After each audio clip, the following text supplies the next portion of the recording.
Hello everyone! Hello guys! Hello! So natapos na tayo sa ating trabaho for today. Sunday. Nag-deliver tayo. So dahil maaga tayo nakuwi, magluluto tayo. Luto tayo Wow! ng sweet and sour fish. Yan lang ang mga sangkap natin. Yan, bell pepper, carrots. Yan, ganyan lang. Bawang, sibuyas, luya.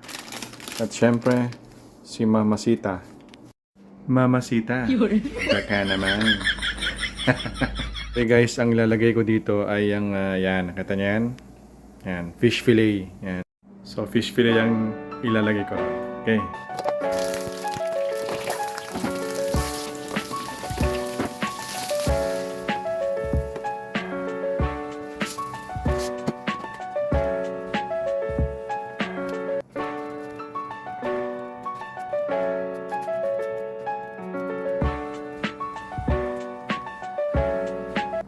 So yun na guys, ganun lang kabilis magluto ng sweet and sour fish fillet. Di ba?